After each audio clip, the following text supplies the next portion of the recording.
সুষ্ঠু নির্বাচন হবে। এবং তারা এক একজন এক এক ধরনের কথা বললেন। কেউ বললেন সংস্কার কমিশন প্রতারণা করেছে, তারা কেউ বললেন যে আমরা জুলাই সনদ চাই, তবে এর যে গণভোট এটা আমরা একসাথে চাই। আবার কেউ কেউ তাদের নেতারা বললেন গণভোট সংস্কার কোনো প্রয়োজনে নেই। আবার কেউ কেউ বললেন যে বিএনপির ৩১ দফাই সবচেয়ে বড় দফা। আবার কেউ বললেন যে সংস্কারের বাপ হচ্ছে বিএনপি।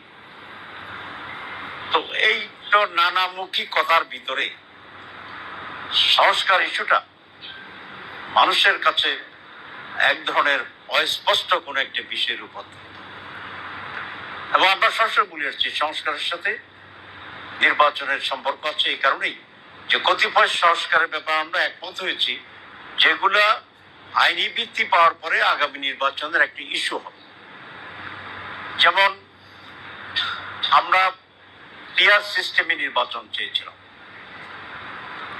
জামাত ইসলামী, ইসলামী আন্দোলন সহ কতিপয় দল আমরা দুটো হাউজেই পিয়ার চেয়েছিলাম, যে আপার হাউজ এবং লোয়ার হাউজ। আমাদের ৮ দলের ভিতরে অনেকেই শুধু আপার হাউজে পিয়ার চেয়েছে, আর পুরো জাতি আপার হাউসে পিয়ার চেয়েছে, শুধু বিএনপি এটার বিরোধিতা করছে। যদি পিয়ার পাস হয় তো তাহলে তো এটার ভিত্তিতেই জাতীয় নির্বাচন হবে, সেখানে এটা একটা পয়েন্ট থাকবে। আর যদি এটা পাস না হয় তাহলে এটা মাইনাস করে নির্বাচন। সে কারণে আমরা সবসময় বলেছিলাম যে গণভোটেই আগে নির্ধারণ হয়ে যাওয়া দরকার, কোনটা কোনটা জনগণ গ্রহণ করেছে, কোনটা জনগণ গ্রহণ করে নাই। জনগণ যদি কিছুই গ্রহণ না করে তাহলে আগের মতো ইলেকশন হবে, আর জনগণ যদি কিছু কিছু গ্রহণ করে, পুরাটা গ্রহণ করে, তার ভিত্তিতে নির্বাচন। সেই জন্যই গণভোটটা জাতীয় নির্বাচনের আগে স্পষ্ট হইতে হবে যে জনগণ কিসের ভিত্তিতে জাতীয় নির্বাচন অংশগ্রহণ করছে। এটা এত স্পষ্ট। আজকে প্রধান উপদেষ্টা দুটো ঠুনকো যুক্তি দিয়ে বলেছেন যে না, এটা একটা হচ্ছে কিছুটা সাশ্রয় হবে। হ্যাঁ, সাশ্রয় কিছু হবে, কিন্তু জাতির প্রয়োজনে, রাষ্ট্রের প্রয়োজনেই তো বাজেট খরচ হয়, বাজেট। তো সেই হিসাবে যেটা খরচ হবে এটা উপকার হচ্ছে, এটা অত্যন্ত নগণ্য।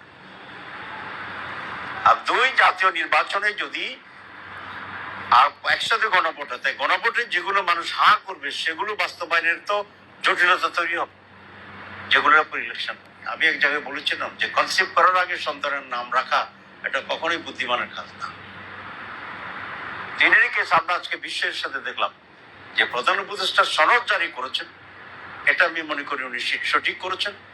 এটা আরো আগে করা দরকার ছিল, জমা দেওয়ার সাথে সাথে করলে আরো সময় ক্ষেপণ কম হতো। তারপরে উনি করেছেন, সেই জন্য ওনাকে আমরা সনদ জারির জন্য ধন্যবাদ জানাই।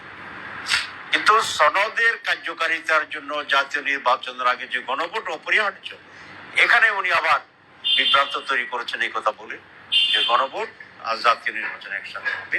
এটা আমরা নিন্দা জানাচ্ছি এবং আমরা আহ্বান জানাই যে এটা উনি প্রত্যাহার করবেন।